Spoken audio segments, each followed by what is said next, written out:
All right, I'm going to go ahead and get started. Once again, welcome everyone. Thanks for joining. My name is Sevi Beaver, and I'm going to be covering additive manufacturing in Creo on this edition of Webinar Wednesday. All right, so before we get started, just a brief agenda. I'm going to start with just an introduction to myself and Boundary Systems. I'm then going to move on to the topic itself, which is additive manufacturing. I'm going to talk about the highlights of the functionality that this extension has. So if you're unaware, the additive manufacturing extension is an extension to Creo that gives you additional functionality, focused mostly on 3D printing. And after that, I will discuss the new enhancements that were made to this functionality in Creo 8. We have a lot of functionality that's been added to this over the past 5 versions. So Creo 3 to Creo 8, they have built on this functionality. And in Creo 8, it's at the point where it's a really, really powerful tool. Lastly, I will do a demonstration. So I'll jump right into Creo 8 and show you all an example of creating a lattice and going through the process of actually using this extension. All right, so this is me. As I said, my name is Sevi. I've been at Boundary for 3 years. I come from a mechanical engineering background. My degree was in mechanical, and I've been working with various CAD software for about 7 years. So mostly Creo, of course, for the last 3 years, but before that, I worked a bit with SolidWorks, a bit with AutoCAD as well. A little bit about Boundary Systems. We are mostly a PTC partner. We handle all different types of applications with PTC products. So we offer licensing, we offer product lifecycle management, wind chill support, etc. We offer CAD design and consulting, and additionally simulation work. So I know recently we've been doing quite a bit of fluid simulation, CFD type work, and additionally recommending, how to get the most out of PTC products. So we're able to have a lot of that knowledge and insight by having a lot of engineers who have been in this world for quite some time. We're also part of the PDSVision group of global companies. You can see some of our different locations on the map there. We actually have some additional locations as well that aren't on here yet. I know we have a new Lebanese office in the Middle East. Additionally, in the United States, we're headquartered in Cleveland, but we have engineers located in Arizona, Chicago, Atlanta, just to name a few. So we do have quite a big presence across the United States and globally. Here's just some additional stuff about us. I mentioned that we are a PTC Platinum Partner. We are also a certified training partner. So I know that PTC has shied away from training a bit as time has gone on. We definitely embrace training at Boundary Systems. We offer training in all the different PTC software.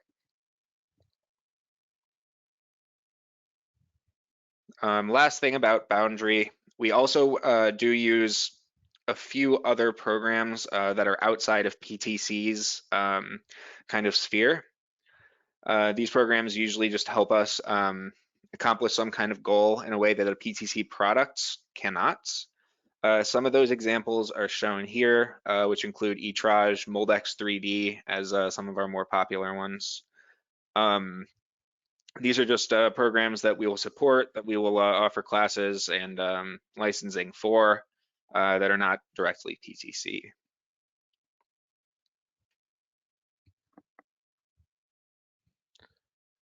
All right, so with that, I'm going to jump into talking about the additive manufacturing extension. This is going to help you create 3D printed parts 3D printing has really blossomed in the last 10 or so years. And as a result, Creo has been adding more and more functionality. So the main functionality here is going to be lattice modeling. Lattices are often used in 3D printed parts with the goal of retaining a relatively strong part, but saving a lot of money on the actual material costs. 3D printing can be rather expensive, so the goal with 3D printing is often to reduce your material costs. And as a result, you often are not going to want a big solid block of material to create your part. It's worth noting that you will lose strength when you change from solid to lattice. Your part will be weaker, but ideally your strength to weight ratio is going to be stronger. So although your strength goes down, your weight is going to go down as well. And hopefully that ratio is going to be better than where we started. So through the Lattice tool, through the the additive manufacturing extension, we're able to create these lattices. There's quite a bit of functionality that's been added, as I said, since Creo 3. That can include stochastic or random lattices using a variety of different algorithms. You can see a stochastic lattice here on the screen, and if you look really closely, you can notice that each of those cells is actually a different size. An algorithm is used to generate these kind of random configurations, and the applications of this are varied, but I know that a very important one is medical applications. Oftentimes, stochastic lattices will be used for implants to the human body. Something about the fact that they are random means that our body will accept them in terms of tissue, grafts, ligaments, things like that. So I do know that some of the medical companies we work with get a lot of value out of randomized stochastic lattices. The default is going to be various standard cell sizes though, so triangle, square, etc. Some additional things we can do, we can make custom defined cells based on .prt files. So further customization to the cells themselves, and we'll explore that in the demo. We can also do lattice optimization using Creo Simulates. I'm actually going to show this in my demonstration with Creo Simulate Live. But you can essentially use Simulate to create your lattice in a more efficient way. And then you can actually go ahead and test your lattice, simulating various different situations, different force loads, etc., and see how your actual lattice will hold up. Besides that, we have a variety of tools in our print tray. So essentially, once you create your lattice, you're going to open up your print tray, which is how you're going to go about running a 3D print. This is where you'll essentially place your part or assembly in a 2D plane to be 3D printed. So with that print tray, we have a couple tools such as automatic positioning on that tray, global interference check to make sure that none of our parts are running into each other, etc. So the current print tray has many automatic functionalities that make this quite easy. And lastly, we have a 3MF exports. If you are exporting a lattice file, this 3MF file type essentially allows you to do that with a much smaller file. The technicality of it is that rather than actually exporting the entire 3D model, what we're doing is exporting, I think, 3 or 4 data points just for each of these lattice members. So essentially the start points of the lattice beam, the end points, and the diameter, or something like that. I can't remember exactly how it works, so forgive me on that. But by only using those couple of data points rather than all of the 3D geometry, we're able to get much smaller file sizes for lattices. So 3MF export is something that's been added in the last couple of years. That if you do find yourself sending these Lattice files, it's definitely something you are going to want to look into. Besides that, the bottom three bullet points there are part of the advanced additive manufacturing extension. We have a little bit more in the way of structure options, as well as support for metal printers. So most 3D printing will be using various different plastics, but metal printing is starting to get bigger. So if you find yourself doing that, you may want the advanced extension to get a little bit more of that functionality.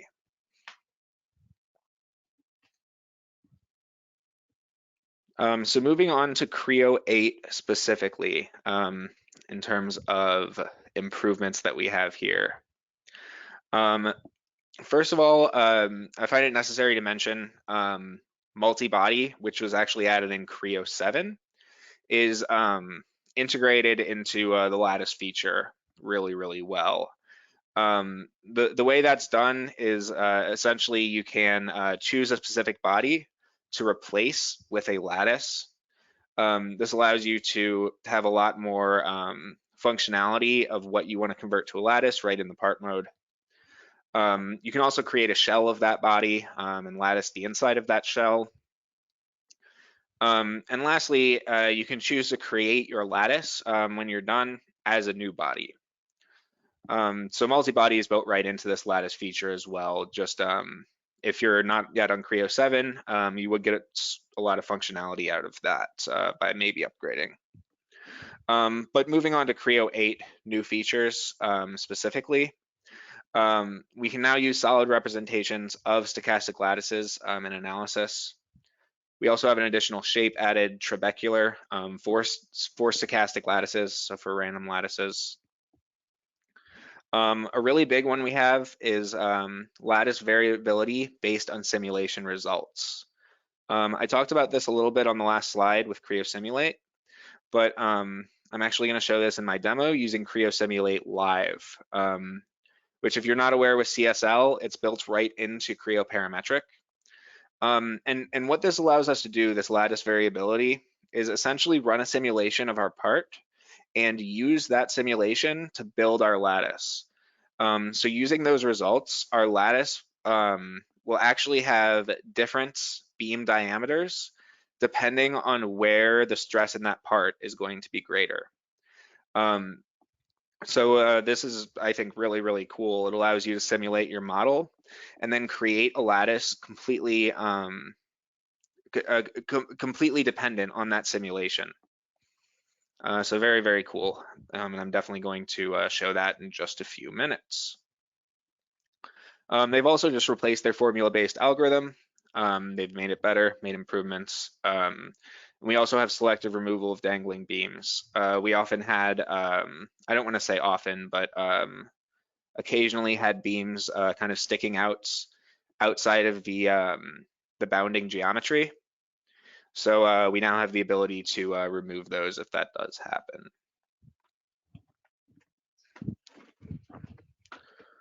All right, so I'm going to jump into Creo 8 now. And we can see I have a single part, it's just called lattice variability 4, loaded in here into Creo 8. If you're not familiar with Creo 8, it'll probably look pretty familiar to you, but just something I would like to point out. We do have this new design items area. Essentially, this is going to combine various tabs that used to exist in older versions, namely materials, bodies, and also surfaces or quilts if I happen to have any of those, which I don't in this model. So in this example, we can see we have aluminum 6061 assigned to this model and active. And as far as bodies, we have 3 different bodies created. So if I click those, we can see body 1 is going to be this gray geometry here. So everything that we see in gray. Body 2 is going to be this middle component, so this blue and yellow color.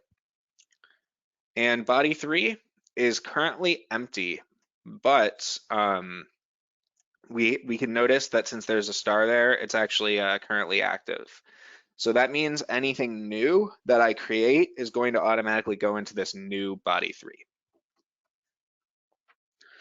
All right. So as a kind of optional first step before creating a lattice, I'm actually going to run a simulation in Creo Simulate Live. So if you're not aware of Creo Simulate Live, as I said, it's a simulation tool built right into Creo. This is separate from Creo Simulate, which is essentially an entirely different program. The advantage of live simulation is that essentially it'll work much faster. You'll notice in just a second when I run the simulation, it'll take just a few seconds rather than several minutes or longer. It does this with a meshless simulation technique, which once again, I don't necessarily understand the coding of how it's done, but it's able to run simulations much faster while sacrificing just a bit of accuracy. So by clicking this live simulation tab, just going to point out a couple of things I've already added to this. I simulated a fixed constraint on these bottom 2 holes. So essentially those 2 holes are going to be locked in. When I run this simulation, it's like those are locked in place with a fastener. And then I added a load, or rather a moment as well. So essentially we're going to be modeling spinning that's going on in this center area. All right, so once those initial conditions are set, I'm able to just go ahead and run this simulation. So really quick, I'm actually going to pull up performance options and just make sure that this slider is all the way to accuracy. Essentially, I can modify this slider to change how fast this generates, but for my purposes, this is only going to take a few seconds anyway, so I want it to be the most accurate that I can. So with that, I'm going to go ahead and simulate. And we'll notice in a few seconds this part will change color, and we'll be able to see which parts of this are going to experience the most stress with that moment that I loaded in.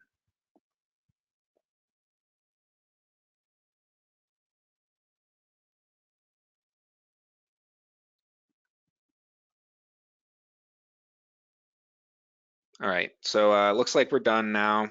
If we look at our legend on the right, I currently have von Mises stress displayed, so we're seeing representation essentially in color of the stress at various points in this part, assuming these loads that I added. So a couple additional things I can do. If I click this button here, we can see a minimum maximum stress. Maximum stress is going to be right where this part is fixed, and we have a minimum kind of right in the middle of it. Lots of other stuff we can do with this. We can use a simulation probe to find what it's looking like at each individual point. We can show deformation. So if I switch this from stress to deformation, we can see that we're actually going to have the most at the top of our part. And if I animate this, this is not to scale, but this just kind of shows us what will actually be happening.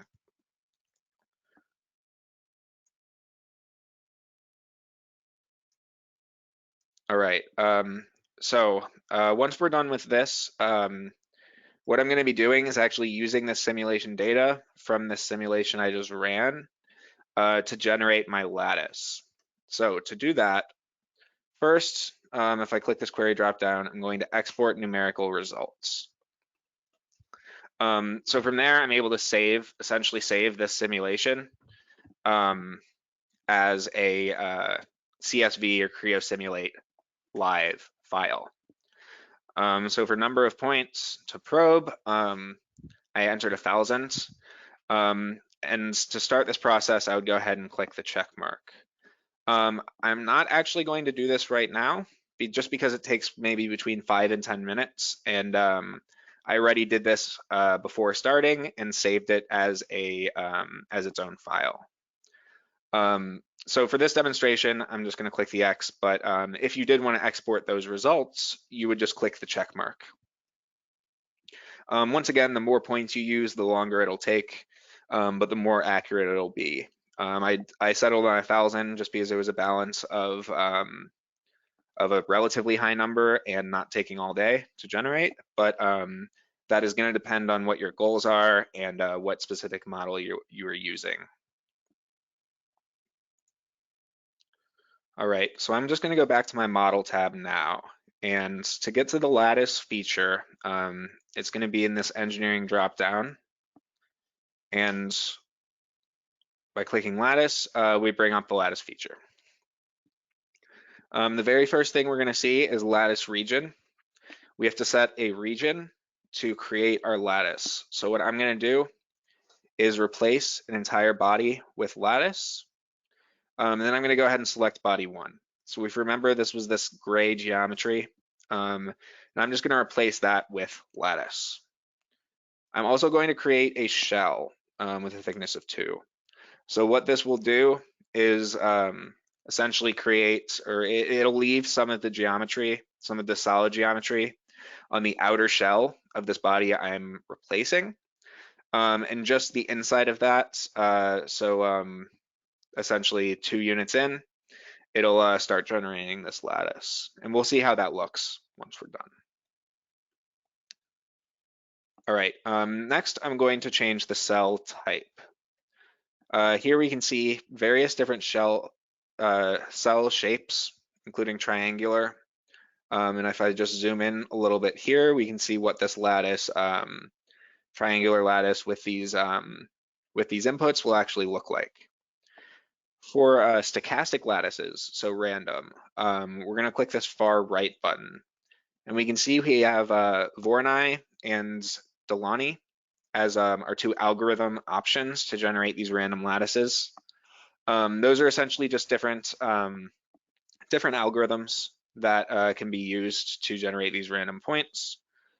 So I'm just going to click Voronoi for now. We can choose either just inside volume or volume and all bounding surfaces. So essentially, if we do choose bounding surfaces, we will have a constant network of these beams going across each surface. Whereas if we only do inside volume, we may not have lattice members that extend all the way to the surface. So either option we want there. As far as target cell size, we can set essentially how we want the average cell to be sized. These are random lattices, so you are going to have a range whenever you use a target cell size. You'll have a range from, it'll look like a bell curve, so most of them will be about this target size, but you will have some that are either bigger or smaller. Then if we click randomize, it'll kind of actually generate those points, this random lattice. I can click it again if I want a slightly different configuration. So these are how you create these randomized lattices. As I said, there's medical applications for random lattices that are really, really awesome. For this demonstration, I'm just going to do a constantly sized cubical square lattice.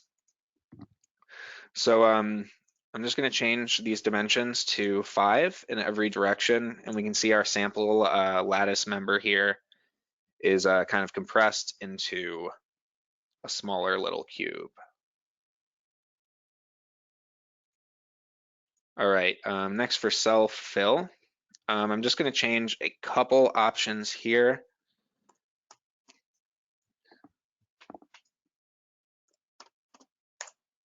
Making these cross sections smaller. So once again, if we zoom in here, we no longer have these additional beams kind of overlapping on each other.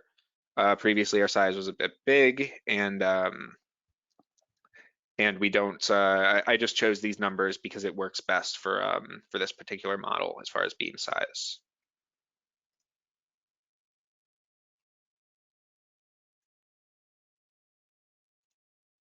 All right, so this next tab, the density tab is where we're actually going to bring in our simulation that we ran. So when I click simulation here, I'll be prompted to select a file. So I'm going to go ahead and click browse. One thing I'll have to do is change this little drop-down to be able to view Creo simulation live data, so CSV files. And we see that when I do that, this export that I performed a little bit before we started is showing up. This was with 1,000 points. And as I mentioned, it was a von Mises stress structural analysis. All right, so in this next section, these volume fraction options, essentially we can say what fraction of the volume is going to be made up of your lattice. And we have minimum and maximum because our lattice is actually going to vary depending on how this stress was calculated. So in areas of low stress, we're gonna have very thin pattern members, or lattice members rather. And in areas of high stress, our lattice is gonna be really thick. So we can set a max volume fraction of this lattice and a minimum. And of course, the minimum will be used in low stress areas.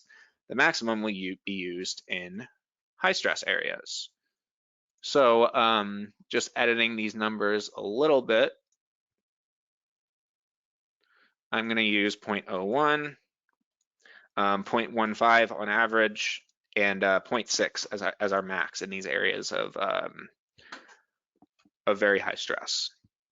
And of course, you can mess around with these numbers quite a bit. What works for you is going to depend on what you're doing, and you may want to mess around with it, to get good results. All right, so now I'm just going to switch this to simplified rep and click this preview. And we're going to have a little bit of a regeneration here. But in just a second, our lattice should be generated and we can see what this is going to look like.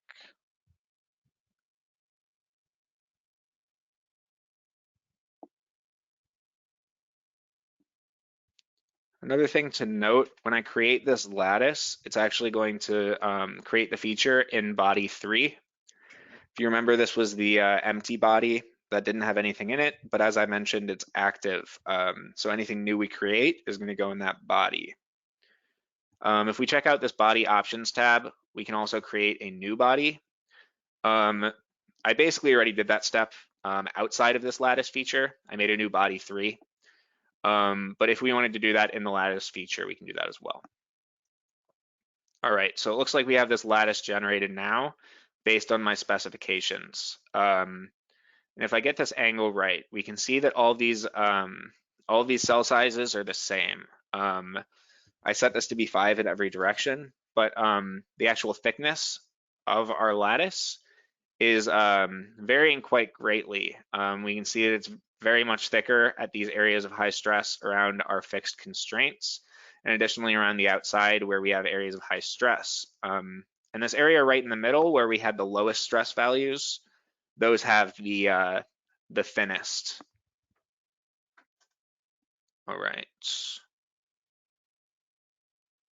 So now I'm going to go ahead and click OK to complete this feature. Once again, we're going to have a bit of regeneration.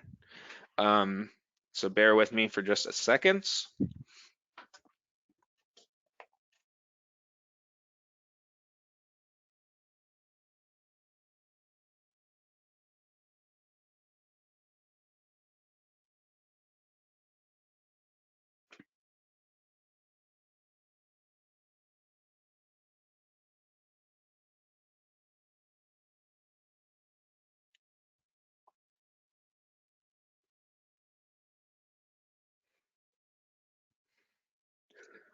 All right, and we're done. So first thing I'm going to do is just activate a cross section so we can see exactly what's going on inside of our model. So when I activate that, we can go ahead and see that that this new lattice, which I just select, was created, and essentially it's created in this body 3. We can assign additional materials to each body.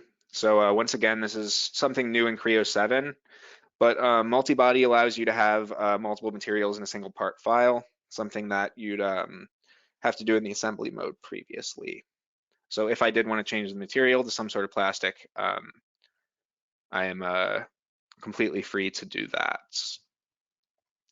Now, if I open my simulation again, I'm actually just gonna run this simulation again now, so we can see the forces that are showing up with this lattice feature now.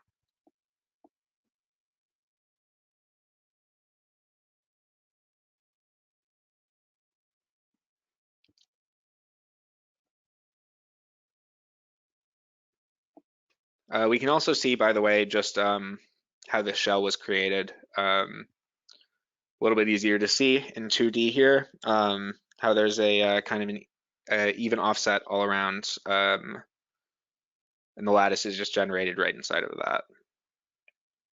So our simulation is loading right now. As I mentioned, it is going to be higher stress than before.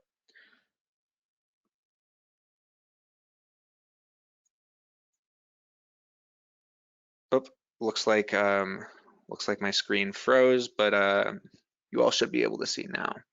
So this simulation is generating, and we'll notice on the far right in the legends, our stresses are a fair bit higher. It looks like we have about 95 as a max stress, when before we were at about 25 or so. We can see that the area of max stress is still by this fixed constraints. The benefit here is that we are using much less material. So if you remember, we could set an average volume fraction. I believed I used 0.1 or 0.15, so we're working with maybe 10 or 15% of the actual material, as we would in a solid parts. So the cost savings here are going to be extremely notable.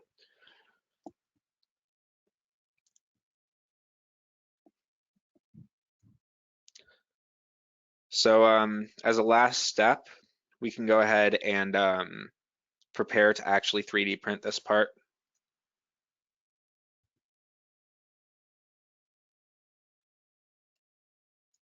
So to do that, if I go to File and click this little print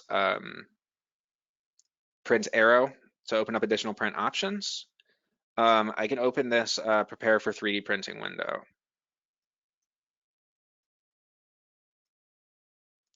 So this will essentially open up our assembly tab. We'll see it's labeled tray 0001.asm. And this tray is essentially modeling a 2D 3D printing plane. So I'm just going to move the camera to kind of look at this flat. And these parts are going to be 3D printed from the bottom up when looking at this angle. So we can see this one is loaded in here. It's actually a little bit over the edge in a couple directions. So we're going to want to fix that before we actually print this. So a couple things we can do. First is arrange on tray. This is completely automatic in Creo. So I can actually just click this button, and this part should be arranged so that it's no longer going off of my tray in one of the directions. Yep, there we go. So if we look at it now, once again, we no longer have any of this geometry kind of behind this printing plane. The next thing we're going to want to do, once we're in place, once we have our part in the correct place, is we're going to want to generate our support material. So if you imagine, sorry about the camera angle, but here we go. If you imagine this part kind of laying flat and being generated from the bottom up, it's not going to balance like that in the real world. You're not going to be able to generate something like that, just support it on one side and have it stay up. So in 3D printing in general, we're going to need to generate support material that essentially is generated below our part and just keeps it supported. In general, this support material is just going to be way cheaper than whatever you're actually doing your 3D printing with. It's still very expensive, to be honest. So you may want to take an additional step after this and actually minimize the support material you use as well. But the general goal here is to save costs and not have to actually use more of your 3D printing material. So this is automatic as well in Creo 8. I can just click Generate Support, and it's going to do some thinking. And here we can see support material, which is then generated to essentially just keep this in the correct orientation. Lastly, we have a couple validation tools. So printability validation will basically just make sure that you're not going to have thin wall errors, narrow gap errors, or lattice penetration errors when you're actually doing your printing. So important for us is lattice penetration. We can actually edit this through this preparation dropdown. So if we go to lattice printing options here, we can change our penetration, which is essentially how far each lattice member penetrates into the shell that surrounds it. So lattice penetration can be set there, and then this validation will make sure that that value will work and will print properly. So I'm going to click this, and it gives me a notice, no issues found, all good. We can also run a global interferences check in this assembly itself. So to make sure we have all of our parts laid out on this tray properly and we don't have any interference, we can go ahead and run that.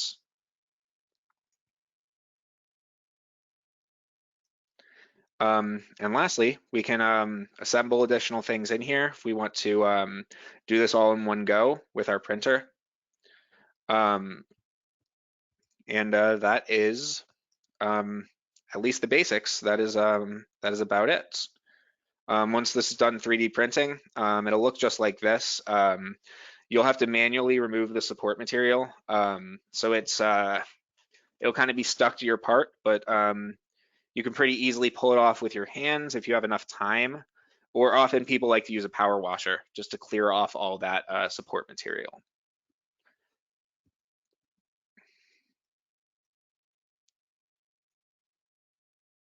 All right, and oops, just going to my last slide. That brings us to the end of our webinar. So I'm gonna give everybody a few minutes for questions. If anybody has any questions about what's included in the actual extensions, I didn't go through a comprehensive list of everything. I kind of just highlighted the key functionalities. So if anybody has any questions on if something's included, feel free to ask. Or if anybody has any questions about the Lattice tool itself, 3D printing itself, yep, feel free. So I'll give you all a few minutes, see if we get any questions, and then I'll go ahead and answer those. All right, I have a question about generating a lattice if you have to do it with replacing a whole body. And the answer to that is no. Using a body is one of the newer ways to do it, and I think one of the most effective, but that is not the only way to do it. You can select references to enclose your lattice, essentially just selecting references to create enclosed volume. So that's basically the more traditional way to do that. So by essentially selecting references, doing it with a body just, in my opinion, makes it a bit easier. All right, it looks like that is the only question we have for now. I do have my email on the screen. If anybody would like to, if anybody thinks of any additional questions on this functionality in the future, has any questions, just let me know. Shoot me an email and I'll reply as soon as I can. Additionally, we have sales as well on there, and our YouTube channel. If you'd like to view this webinar in the future, just go to Google, search Boundary Systems YouTube, and you'll be able to find this webinar in just a day or two. We should have it uploaded. So thank you so much for attending this week's edition of Boundary Webinar Wednesday. I thank you for attending and look forward to hearing from you all in the future. Have a great rest of the week.